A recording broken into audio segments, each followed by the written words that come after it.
좋은 주제가 아닌가 싶습니다. 근데 가장 이제 다만 이제 염려되는 부분이 저는 이제 그 활성화, 금방 얘기하셨듯이 활성화 기준을 정한다고 하셨는데 그 기준을 어떻게 정할 건지가 참 아직 생각이 안 됐거든요. 그 논문 쓸 때 사람들이 뭐 가장 적절한, 합리적인, 뭐 타당한 그런 이제 기준을 뭐 얘기를 하는데 그 기준을 가장 어떤 근거로 가장 합리적이다, 가장 적정하다, 활성화다, 또 뒤에서 수치로 표현하면서 가장 우수한 값이라고 했는데 그 우수하다는 기준이 지금 어떻게 그런 기준을 잡을지가 지금 무너져 보거든요.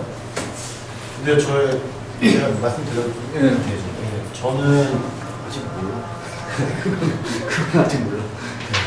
근데 그 전에요, 제가 이제 교수님 계시지만 여러 학원님도 계시지만 이런 생각을 해봤습니다. 그냥 저는 이제 현업에서 상업설에 대한 디벨롭을 하고 있는데 물론 이제 많이 모자라지 하지만 실제 학교에서 배우는 거랑 많이 좀 다르다는 생각을 했었고요. 또 한 가지는 그런 의미에서는 제가 논문을 뭐 이론적 고찰에 의해서 논문을 사례를 해서 따다가 이런 게 성공이다라고 하는 것도 좋지만 이제 교수님들은 지적을 하시겠죠. 야, 이게 근거가 뭐냐? 이게 좀 뭐 일반화되지 않는다. 이거 네 생각이다라고 하실지 모르겠지만 그래도 저는 그래도 제가 현업에서 느꼈던 것들은 좀 담는 것이 그래도 어떻게 보면 이 틀을 좀 깨서 좀 당장은 어렵겠지만 누가 봐도 참 아이가 괜찮게 썼구나. 이거 참 뭐 근거는 뭐 생뚱맞지만 그래도 나름대로 재미있네. 뭐 이런 것들도 사실 논문이 될 수 있다고 생각을 했는데 그런 의미에서는 교수님 말씀하신 대로 사실 당장은 일산의 2개 상품 중에 라페보다 외점이 낮다라는 것 뿐이지 그게 뭐 영등 뭐 타임스퀘어나 이런 뭐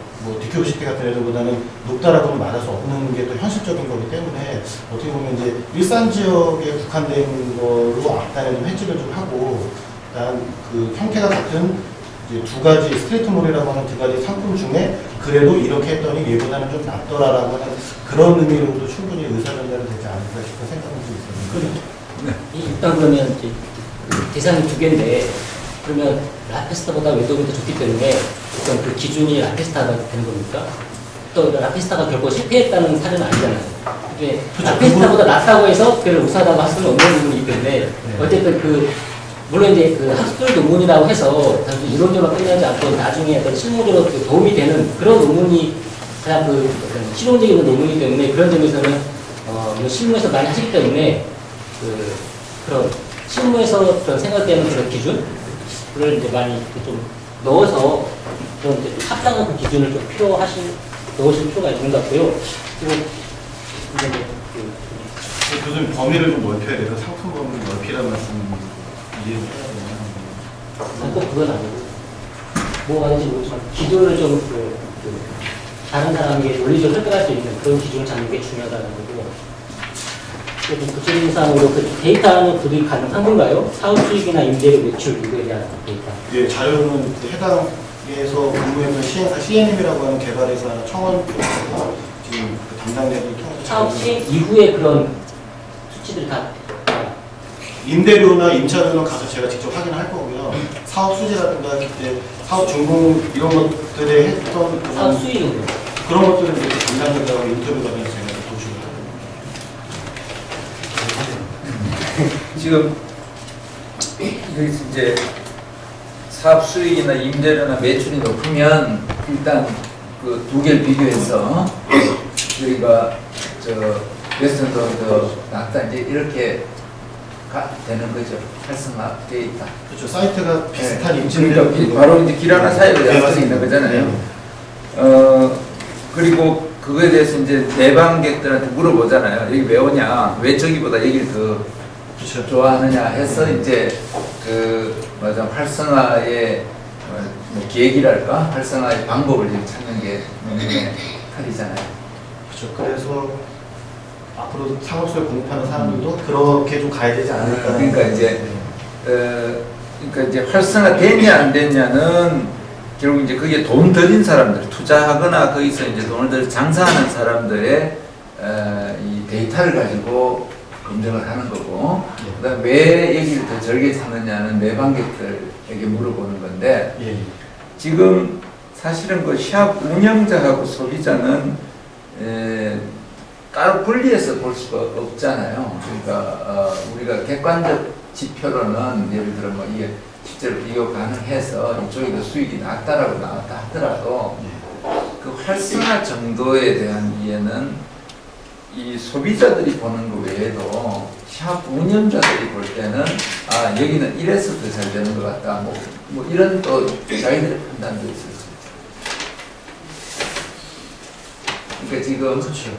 활성화라는 상당히 이거 어떻게 정의해야 될까 좀 곤혹스러운 그 대목을 놓고 그 활성화에 대해서 시행자나 분양자나 운영자는 객관적 수치로 보고 그 다음에 그 수치를 입증하는 고객들의 설문조사로 뒷받침하는 거잖아요.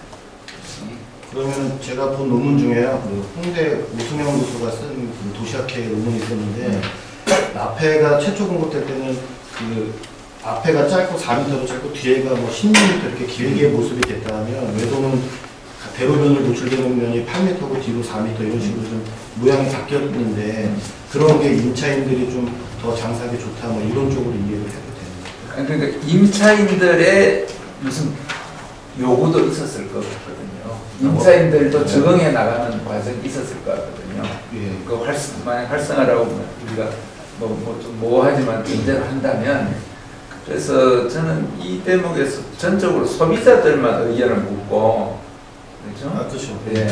임차인은 그냥 뭐 얼마 벌었냐만 확인하는 게 그 활성화의 전체 모습을 이해하는데 좀 부족하지 않겠느냐는 거거든요.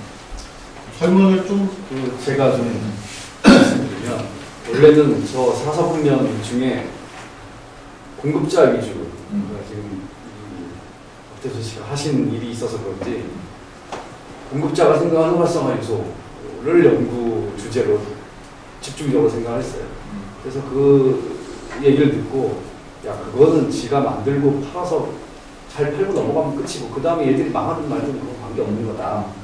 그럼 그걸 활성화라고 얘기하냐 그냥 잘 되면 결국은 이제 소비자들이 여기 와서 소비를 해야 되는데 그래서 이제 공급자와 소비자 근데 이제 이 개발 사업은 개발 사업 당시의 공급자와 소비자가 있고 운영 과정에서의 공급자와 소비자가 있다는 거죠. 그래서 그걸 전반적으로 다 봐야 되지 않느냐라고 해서 이제 좀 넓어진 거고 그래서 임차인 지금 말씀하신 것처럼 임차인에 대한 예를 들면 설문조사가 필요할 수 있다고 했는데 너무 커지지 않나 생각해서 그냥 가장 중요한 건 소비자 아니냐 이렇게 생각했어요. 그거는 좀 같이 고민을 해보죠.